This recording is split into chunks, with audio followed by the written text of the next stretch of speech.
ఈరోజు క్లాస్ వచ్చేసి long frock మీద కోట్ ఎలా స్టిచ్చింగ్ చేసుకోవాలి, కటింగ్ చేసుకోవాలని చూపిస్తాను. ఇక్కడ మనకి ఓపెన్ బ్యాక్ సైడ్ వస్తుంది, జిప్ వస్తుంది అనమాట. 1 మీటర్ క్లాత్ తీసుకున్నాను. హ్యాండ్స్ కట్ చేస్తున్నాను అనమాట. 2 ఫోల్డింగ్స్ వేసుకొని కింద క్రాస్ కట్ చేసుకోవాలి. ఫస్ట్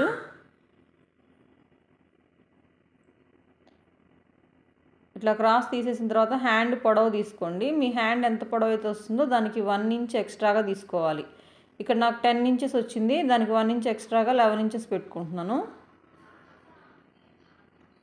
ఇట్లా అటువైపు కూడా 11 ఇంచెస్ మార్కింగ్ చేసుకొని 3 ఇంచెస్ హ్యాండ్ డౌన్ కోసం అని మార్కింగ్ చేస్తున్నాను.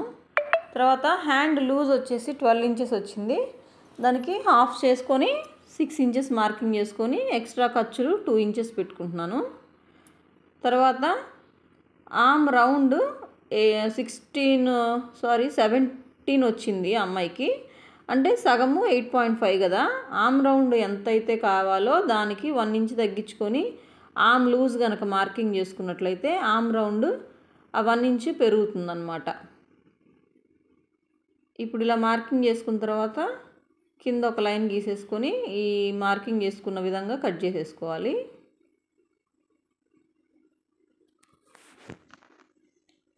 ఆర్మ్ రౌండ్ బాడీ పార్ట్కి హ్యాండ్కి సమానంగా వచ్చే విధంగా చూసుకోవాలి. ఎప్పుడైనా సరే, ఎందులో అయినా సరే, బ్లౌజెస్ కానివ్వండి, డ్రెస్సెస్ కానివ్వండి, ఎందులో అయినా సరే ఇక్కడ చూపిస్తున్న విధంగా చట్కాలు వేసేసుకోండి. సెంటర్లో ఒకటి, చంక లూజ్ దగ్గర ఒక చట్కా వేసేసుకొని ఇలా ఓపెన్ చేసేసుకోవాలి. 2 ఫ్రంట్ సైడ్లో లోతు తీసుకోవాలి కదా, దానికోసం సెంటర్ నుంచి 1.25 అంటే 1.25 ఇంచ్ దగ్గరికి ఒక మార్కింగ్, అక్కడి నుంచి చంక లూజ్ దాకా దానిలో మధ్యలోకి హాఫ్ చేసుకొని ఒక మార్కింగ్ చేసుకొని ఇక్కడ చూపిస్తున్న విధంగా డ్రా చేసేసుకొని కట్ చేసుకోవాలి. ఇప్పుడు ఒక చిన్న చిట్కా వేసుకుందాము.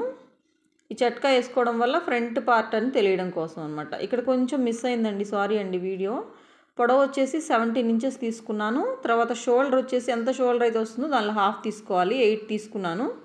దానిలో నెక్ లూజ్ 3 ఇంచెస్ పెట్టుకున్నాను అనమాట. తర్వాత ఆర్మ్ డౌన్ కూడా 8. తర్వాత చెస్ట్ లూజ్ వచ్చేసి 44 ఇంచెస్ వచ్చింది, దానిలో 4వ భాగం 11 ఇంచులు మార్కింగ్ చేసుకున్నాను. ఇట్లా డ్రా చేసేసుకున్నాను అనమాట. ఇక్కడ ఆర్మ్ రౌండ్ తీసుకోవడం కోసం 1.5 ఇంచులు పెట్టుకుంటున్నాను, ఎందుకంటే పెద్ద సైజు కదా. 44 ఇంచెస్ చెస్ట్ లూజ్ వచ్చింది కాబట్టి 1.5 ఇంచ్ పెట్టుకోవాలి. అట్లా రౌండ్ చేసేసుకోవాలి. రౌండ్ చేసుకున్న తర్వాత ఇక్కడ నేను కట్ చేసేస్తున్నాను అనమాట. ఇక్కడ ఎలా అయితే మార్కింగ్ చేశానో ఆ విధంగా కట్ చేసుకోవాలి.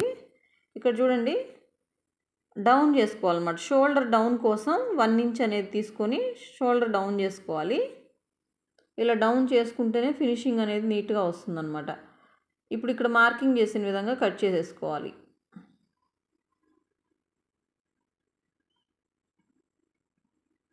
ఈ క్లాత్ బాగా సాఫ్ట్గా ఉంది, సాటిన్ క్లాత్ కదా, సిజర్ మొన అనేది పట్టుకుంటుంది.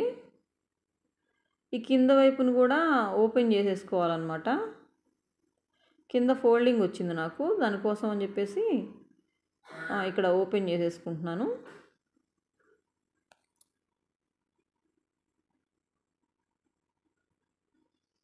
ఇప్పుడు ఇట్లా కట్ చేసుకున్న తర్వాత ఒక పార్ట్ తీసి పక్కన పెట్టేసుకోవాలి, అంటే బ్యాక్ పార్ట్ పక్కన పెట్టేసుకుంటున్నాను నేను. ఇప్పుడు ఫ్రంట్ పార్ట్ తీసుకుంటున్నాను అనమాట. ఫ్రంట్ పార్ట్ తీసుకొని ఫ్రంట్ లోతు అలాగే నెక్ భాగంలో నెక్ కూడా కట్ చేసేసుకోవాలి. ఫస్ట్ ఇక్కడ నేను నెక్ మార్కింగ్ చేసుకుంటున్నాను. 6 ఇంచెస్ నెక్ తీసుకుంటున్నాను, ఫ్రంట్ నెక్. అలాగే వెడల్పు వచ్చేసి 3 ఇంచెస్ అనమాట. ఇట్లా స్కేల్ తీసుకొని ఒక లైన్ డ్రా చేసుకొని రౌండ్ చేసేసుకోవచ్చు. మీకు ఏదన్నా షేప్ కావాలి అనుకుంటే కూడా షేప్ తీసుకొని కట్ చేసేసుకోవచ్చు. నేను ఇక్కడ రౌండే పెడుతున్నాను.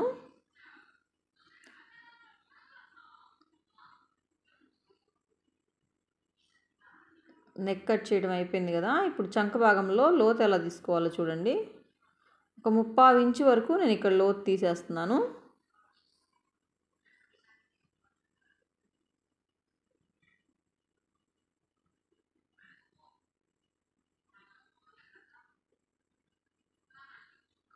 ఫ్రంట్ పార్ట్ కటింగ్ అయిపోయింది. ఇప్పుడు బ్యాక్ పార్ట్లో మళ్ళీ నెక్ కట్ చేసుకోవాలి కదా. 3 ఇంచెస్ నెక్ పెట్టుకుంటున్నాను. ఎందుకంటే ఎక్కువ డీప్ పెట్టుకోకూడదనమాట. కోట్ కదా, బ్యాక్ పార్ట్లో డీప్ ఉంటే బాగుండదు. కాబట్టి 3 ఇంచెస్ పెట్టుకొని రౌండ్ చేసేసుకుంటున్నాను. హై నెక్ వస్తుంది ఇది, కాబట్టి 3 ఇంచెస్ సరిపోతుంది. ఇంకా చిన్న సైజు వాళ్ళకైతే 2.5 పెట్టుకున్నా సరిపోతుంది. Front part, back part, hands cut చేసేసాను కదా. ఇప్పుడు ఇక్కడ పై పీస్ ఉంది కదా, ఇక్కడ ఈ నెట్ క్లాత్ అనేది తీసుకున్నాను నేను. ఈ నెట్ క్లాత్ మీద గమ్ పెట్టేసి జాయిన్ చేసేస్తున్నాను. ఎందుకంటే నెట్ క్లాత్ కొంచెం సాగినట్టుగా వస్తుంది, లూజ్ వస్తే మనకి ఫినిషింగ్ బాగుండదు కదా. ఇలా గమ్ పెట్టేసి ఐరన్ చేసామంటే ఎక్కడ కూడా లూజ్ లేకుండా చక్కగా ఫినిషింగ్ అనేది నీట్గా వస్తుంది. అది కాకుండా చాలా ఈజీగా పని అయిపోతుంది అనమాట మనకి. అది కాకుండా సాటిన్ క్లాత్ కదా, బాగా జారిపోతుంది అనమాట. అందుకోసం అని చెప్పేసి నేను ఇక్కడ గమ్ పెట్టేస్తున్నాను. బ్లౌజులకైనా సరే అండి, కొంచెం ఎక్కువగా సిల్క్ జారే క్లాత్లు ఏమన్నా ఉన్నప్పుడు ఇట్లా గమ్ పెట్టేసుకొని ఐరన్ చేసేసుకున్నాం అనుకోండి, చాలా నీట్గా వస్తుంది. స్టిచ్చింగ్ అనేది చాలా బాగుంటుంది. హీట్ చూసుకొని ఐరన్ చేసుకోవాలి. క్లాత్ సిల్క్ కాబట్టి మనకి ఎక్కువ హీట్ అయిందనుకోండి కాలిపోతుంది. అందుకని హీట్ చూసుకొని ఐరన్ చేసుకోండి. ఇప్పుడు ఇట్లా ఎక్స్ట్రా క్లాత్ అనేది కట్ చేసేసుకోవాలి.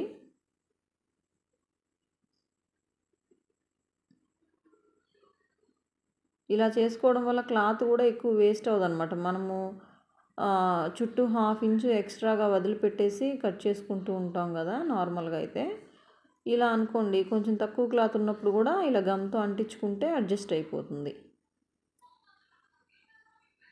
కింద నేను కొంచెం వదిలేసాను, ఎందుకంటే పైన కొంచెం చెమ్కీలు వచ్చాయి అక్కడక్కడ. అలా ఫోల్డ్ చేసుకుంటే మనకి గుచ్చుకుంటుంది కాబట్టి అక్కడ ప్లెయిన్ నెట్ క్లాత్ వచ్చిందని చెప్పేసి అక్కడ వదిలేసాను. చూడండి, back part, front part, 2 hands కూడా ఇదే విధంగా అంటించేసాను. ఇక్కడ నేను స్టిచ్చింగ్ చూపిస్తున్నాను. ఫస్ట్ నెక్కి పైపింగ్ వేసుకోవడం కోసం క్రాస్ పీసెస్ తీసుకొని జాయిన్ చేసేస్తున్నాను. పైపింగ్ వేసుకునేటప్పుడు ఎప్పుడు కూడా క్రాస్ పీసెసే తీసుకోవాలి. స్ట్రైట్ పీసెస్ తీసుకున్నామంటే రౌండ్లు సరిగా రావన్నమాట.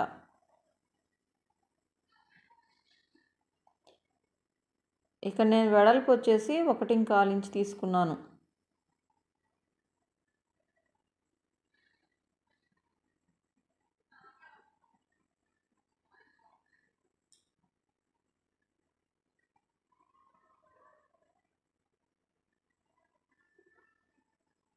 నెక్కి పైపింగ్ చేసేసుకోవాలి. ఈ క్లాత్ని డబుల్ ఫోల్డింగ్ చేసేసి పైపింగ్ చేస్తున్నాను.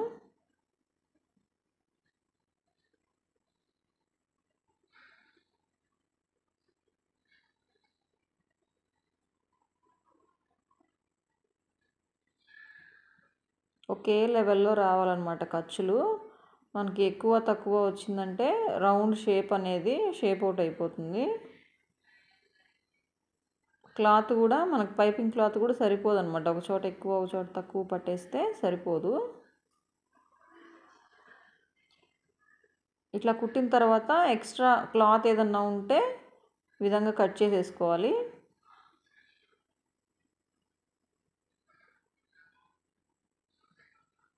ఇప్పుడు ఇక్కడ లోపలికి ఫోల్డ్ చేసేసి మనకు కావాలంటే థ్రెడ్ కూడా పెట్టుకొని థ్రెడ్ పైపింగ్ చేసుకోవచ్చు. నేనైతే ఇక్కడ మామూలుగానే చేసేస్తున్నాను.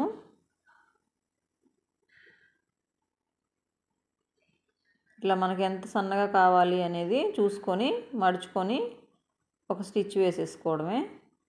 తర్వాత మిగతా క్లాత్ హెమ్మింగ్ చేసేసుకోవాలండి లోపల. నెక్స్ట్ బ్యాక్ పార్ట్కి కూడా ఇట్లాగే ఫ్రంట్ బ్యాక్ 2 నెక్కులు కూడా పైపింగ్ చేసేసుకోవాలి.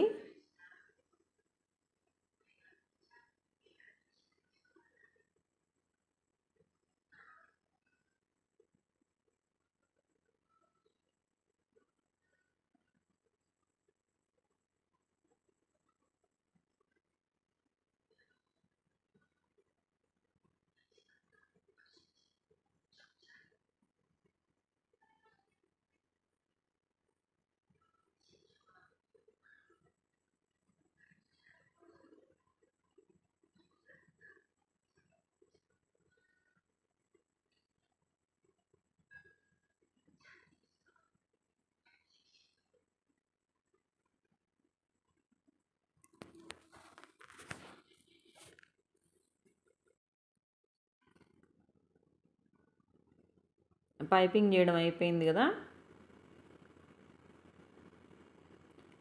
ఇక్కడ బ్యాక్ పార్ట్లో జిప్ పెట్టుకోవాలి, ఓపెన్ కోసం జిప్ పెట్టుకోవాలి. ఇట్లా ఫస్ట్ సెంటర్కి మడుచుకొని మార్కింగ్ చేసేసుకోండి. ఎక్కడ సెంటర్ వస్తుంది అనేది కింద నుంచి పై వరకు మార్కింగ్ చేసేసుకోండి. కింద ఒక 2 ఇంచెస్ వదిలేసి జిప్ అనేది అటాచ్ చేసుకోవాలి.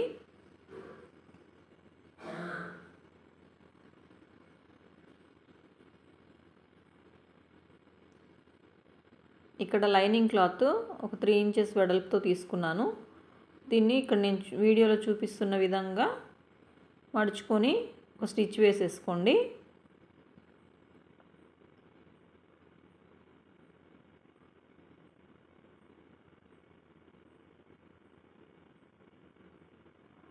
ఇప్పుడు దీన్ని సెంటర్లో పెట్టుకొని స్టిచ్ చేసుకోవాలి.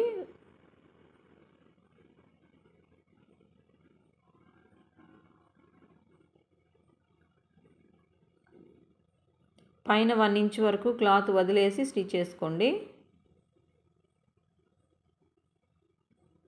మనం 2 ఇంచెస్ వదిలేసి మార్కింగ్ చేసాం కదా, అక్కడ వరకు మాత్రమే వేసుకోవాలి. వేసుకున్న తర్వాత మళ్ళీ సైడ్కి తిప్పేసి జస్ట్ ఒక 1 స్టిచ్ వేసుకోండి, అంతే చాలు. మళ్ళీ దాని పక్కనే ఇప్పుడు మనం ఎక్కడైతే స్టిచ్ వేసామో దాని పక్కనే జస్ట్ కొంచెం గ్యాప్ ఇచ్చేసి మళ్ళీ ఇంకో స్టిచ్ వేసుకోవాలన్నమాట. ఇప్పుడు ఆ మధ్యలో కటింగ్ చేసుకోవాలి. ఆ 2 కుట్లు మధ్యలో కటింగ్ చేసుకోవాలి, జాగ్రత్తగా చేయాలి. ఆ కుట్టు మీద సిజర్ పడిందంటే క్లాత్ వచ్చేస్తుంది అన్నమాట. ఇప్పుడు దీన్ని రివర్స్ చేసుకొని పైన ఫోల్డ్ చేసేసుకొని మళ్ళీ దాని మీద టాప్ స్టిచ్ వేసుకోవాలి. లైనింగ్ మీదే పడాలి స్టిచ్.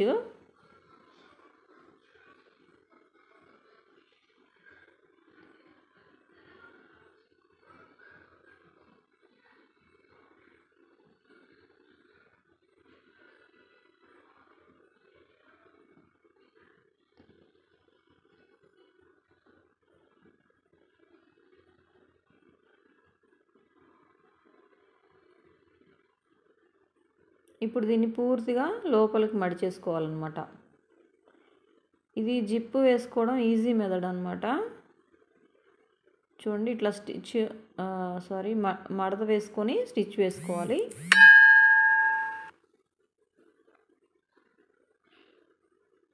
ఎడ్జ్లో కాకుండా యువతల వైపుకి వేసుకోవాలన్నమాట.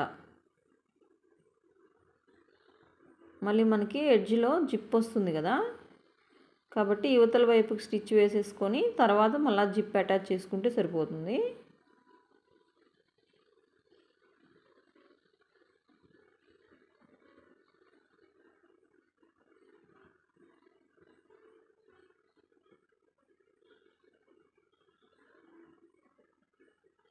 చూడండి, ఇట్లా జిప్ తీసుకొని ఇన్విజిబుల్ జిప్ తీసుకుంటున్నాను నేను. తీసుకొని ఫస్ట్ ఓపెన్ చేసేసుకొని ఒక side right side first stitch చేసుకుంటున్నాను. పైన కొంచెం ఫోల్డింగ్ చేయడానికి వదిలేసి సింగిల్ పాదం పెట్టుకోవాలండి. జిప్ కుట్టుకునేటప్పుడు డబుల్ పాదం పెడితే ఒక్కొక్కసారి జిప్ పైకి వచ్చేస్తుంది, నీడిల్ ఫినిషింగ్ అంత బాగా రాదు. నీడిల్ ఒక్కసారి జిప్ మీద పడిందంటే జిప్ ఫెయిల్ అయిపోతుందండి, అది పనికిరాదు. మళ్ళీ మనం కొత్త జిప్ వేసుకోవాల్సిందే. కాబట్టి కొంచెం జాగ్రత్తగా కుట్టుకోవాలి. బయటికి కనిపించకుండా నీట్గా కింద వైపుకి పెట్టేసి స్టిచ్ వేసేసుకోండి.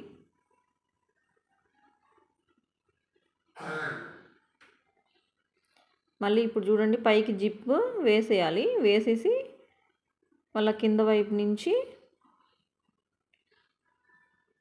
ఇట్లా తిప్పుకుంటూ స్టిచ్ వేసేసుకోవాలి. కొంచెం దూరం కుట్టుకున్న తర్వాత మళ్ళీ జిప్ని ఓపెన్ చేసేసుకోవాలి. ఇలా ఫోల్డ్ చేసి కుట్టేటప్పుడు కొంచెం జిప్ పైన పడిపోయే అవకాశం ఉంటుందన్నమాట. ఆ పళ్ళు టీత్ దాని మీద వెళ్ళిపోతుంది నీడిల్, కాబట్టి ఇలా ఓపెన్ చేసుకొని కుట్టుకుంటేనే బెటరు. పైన చూడండి, ఇక్కడ ఇలా ఫోల్డ్ చేసేసుకొని దాని లోపలికి మడిచేస్తున్నాను. అట్లా మడిచేసి స్టిచ్ చేసేసుకుంటే ఫినిషింగ్ నీట్గా ఉంటుంది.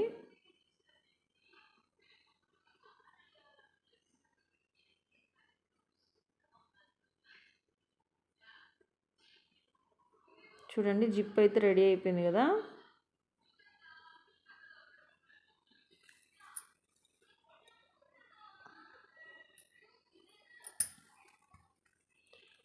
ఇక్కడ నేను కట్ వర్క్ చేయాలన్నమాట. కింద వైపు కట్ వర్క్ కోసం 1 ఇంచ్ తోటి ఇట్లా బొకరం మీద మార్కింగ్ చేసుకొని బాటిల్ క్యాప్ తీసుకొని ఇక్కడ చూపిస్తున్న విధంగా మార్కింగ్ చేసుకోవాలి. ఫస్ట్ నేను హాఫ్ మూత మాత్రమే ఉండేటట్టుగా చూసుకొని మార్కింగ్ చేశాను. అంటే డబుల్ ఫోల్డింగ్ మీద ఉంది కాబట్టి ఓపెన్ చేసేసరికి అది ఫుల్ సర్కిల్ వచ్చేస్తుంది. ఇక్కడ చూపిస్తున్న విధంగా మార్కింగ్ చేసేసుకోండి. మీకు ఇంకా కొంచెం చిన్నగా కావాలి అనుకుంటే చిన్న క్యాప్ తీసుకోండి. ఇక్కడ మనకి బ్లౌజ్కి కింద వైపును కాబట్టి నేను కొంచెం పెద్ద సర్కిల్సే తీసుకున్నాను. ఇట్లా ఏ షేప్లో అయితే ఉందో ఆ షేప్లో కట్ చేసేసుకోవాలి.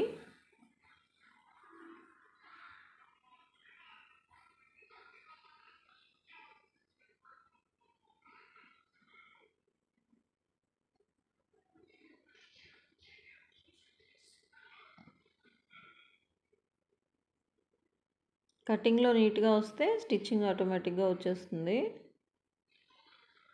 చూడండి ఇట్లా వస్తుంది అన్నమాట. ఫ్రంట్ బ్యాక్ 2 వైపుల కోసం అని చెప్పేసి నేను తీసుకున్నాను. ఇప్పుడు లైనింగ్ పీస్ తీసుకొని గమ్ముండే వైపు క్లాత్ మీద పెట్టుకొని ఐరన్ చేసేసుకోవాలి.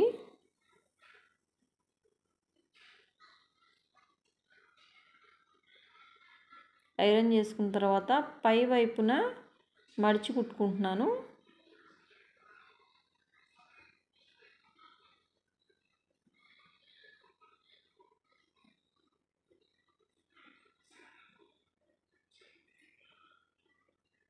తర్వాత ఇట్లా గుండు పిన్నులు తీసేసుకొని బ్లౌజ్ కింది భాగంలో పెట్టేసుకోండి.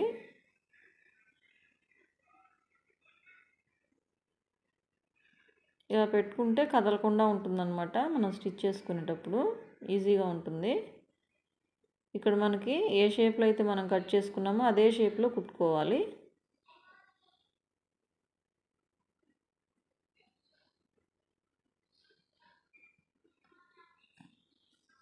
కొంచెం పాదం పైకి ఎత్తుకుంటూ కుట్టుకుంటే కట్ వర్క్ చాలా నీట్గా వస్తుంది.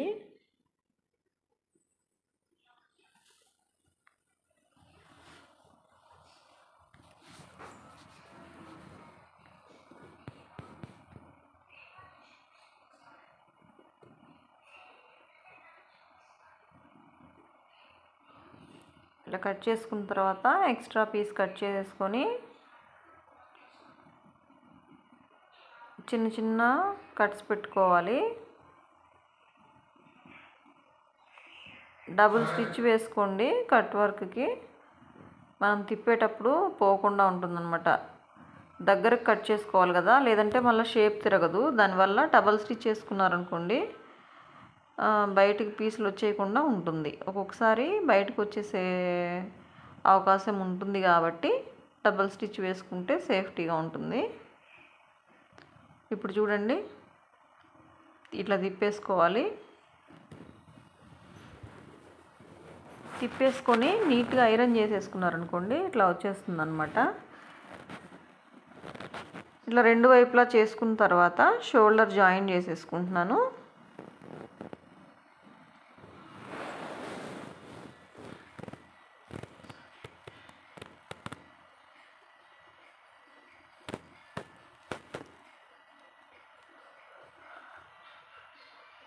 షోల్డర్కి డబల్ స్టిచ్ చేసుకోవాలి.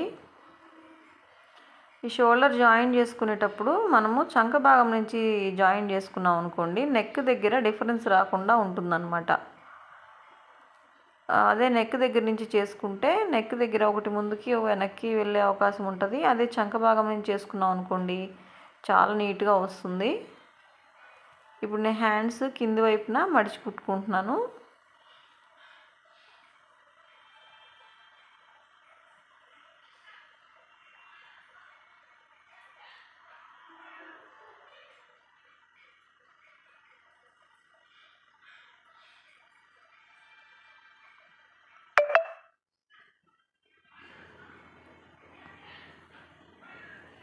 రెండో హ్యాండ్ కూడా అదే విధంగా కుట్టేసుకొని బాడీ పార్ట్కి జాయిన్ చేసుకోవాలి. మిడిల్లో నుంచి మాత్రమే జాయిన్ చేసుకోవాలి హ్యాండ్స్, అప్పుడే సమానంగా వస్తాయి.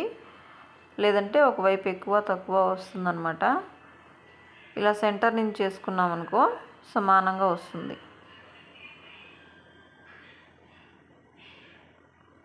హ్యాండ్స్ జాయిన్ చేసుకునేటప్పుడు కూడా క్లాత్ని లాగకుండా నీట్గా పెట్టుకొని జాయిన్ చేసుకోవాలి.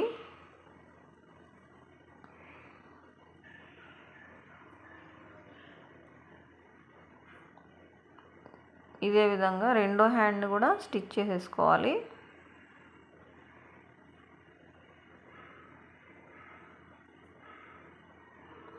రెండో హ్యాండ్ కూడా స్టిచ్ చేసుకున్న తర్వాత సైడ్స్ అనేవి జాయిన్ చేసుకోవాలి.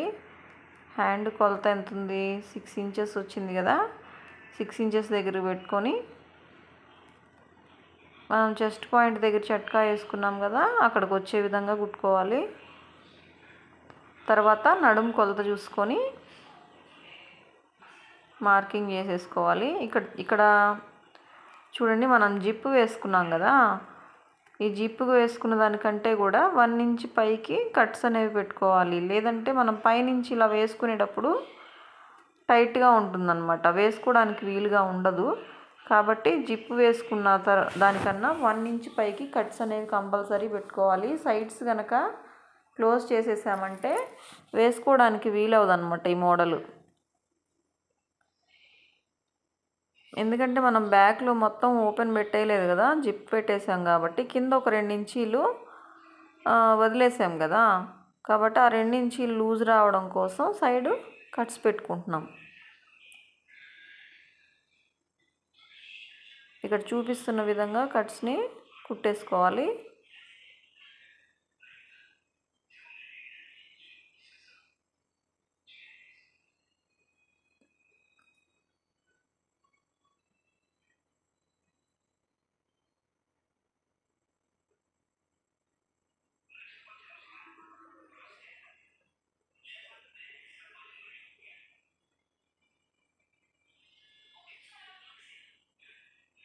ఇట్లానే రెండో వైపును కూడా కుట్టేసుకోవాలి. తర్వాత మిడిల్లో పొడవు డాట్స్ వేసుకోవాలన్నమాట. ఫ్రంట్ వైపు బ్యాక్ వైపు రెండు వైపులో కూడా ఇట్లా డాట్స్ పెట్టేసుకోవాలి.